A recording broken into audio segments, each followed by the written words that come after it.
Have you heard of that clothing company, Salt Life? Well, the founder of that company just unalived someone and had a mental breakdown. Now, the founder, his name's Michael, and he and some other guys co-founded the clothing company Salt Life, and they make clothes for like surfers and stuff. You've probably seen their stickers on cars at some point and mistakenly thought it said Life. Anywho, so Michael co-founds Salt Life and later ends up selling the company for $40 million. So the dude is rich now. He is rolling in the money. But one day, all that changes. Because Michael, he's out riding an ATV. And then, kaboom, he crashes it. So he decides to start going to the gym for physical therapy. And there, at the gym, is where he meets this woman, the woman of his dreams, Grace. Grace works at the gym, and Michael thinks she is fine, but there's a problem. Michael, not only is he already married, he's also 54 years old, while Grace is 18. But Michael, he's like, whatever, if Leonardo DiCaprio can get away with it, why can't I? So he starts trying to rizz her up. And surprisingly, Grace is into it. She thinks Michael's old ass is fine. So they start flirting at the gym, and then they start going out on dates, and pretty soon they start smashing on the regular. And he's calling her his girlfriend, and they even start working on some business together. Now, Grace's parents, they definitely have strong opinions about their daughter dating a man literally 3 times her age. And one day, she calls them and she's like, hey, I'm going out of town with my old-ass boyfriend this weekend. We're going on a business trip to Daytona. And her parents certainly aren't happy with this. But she's technically an adult, so there's nothing they can do. So Michael and Grace, they leave Lake City and they go on their trip to Daytona. And Grace's parents, they don't hear from her for like a whole day. And they start to get paranoid. So they report her missing. And a local police officer, he comes over to their house to follow up with them. And while the officer's there, Grace actually calls her parents. And she lets them know she's fine. But oddly, Grace sounds really strange on the phone. Almost like she's been drugged or something. And her parents are like, all right, this is all very weird. And they ask police to do a welfare check on her. So police, they start looking for her.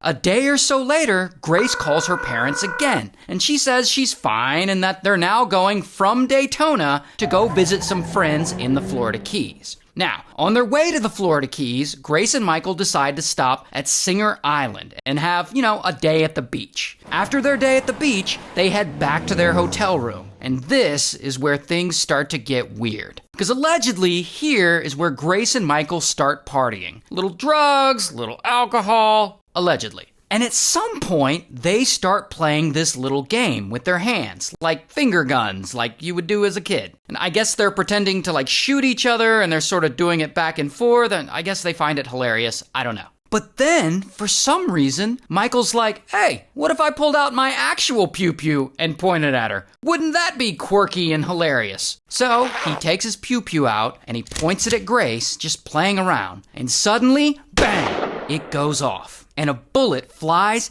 and hits Grace right in the stomach, and she falls to the floor. And Michael, he's like, oh shit, and he panics. Now, I don't know what is going on in his head at this point, but he doesn't call police, and he doesn't call paramedics. Instead, Michael decides to flee. And he puts the pew-pew in his backpack, and he runs out to his car, and he jumps in, and he drives 4 hours, around 280 miles, until his car straight up runs out of gas. And he pulls over at a gas station, and he parks, and he starts having a mental breakdown. He's twitching, and he's crying, and he's talking to himself. Now, the gas station attendant, inside, he looks out, and he sees that Michael is parked illegally. And he can see him twitching and crying and talking to himself, and he's like, man, this guy's nuts. So he calls the police. So then police come, and they're like, I don't know what the is wrong with this guy. So they take him to the hospital for evaluation. The next day, Grace's dad, he still hasn't heard from Grace. She hasn't responded to any of his texts or any of his calls, and it's been a few days. And he starts getting worried. So he uses an app on his phone to track her phone to the Hilton Hotel on Singer Island. So he calls police and he asks them to go to Singer Island to see if she's at that Hilton. And police go there and they knock on the hotel room door and no one answers, but they can smell something foul coming from the room. So management lets them in, and that is where they find Grace's body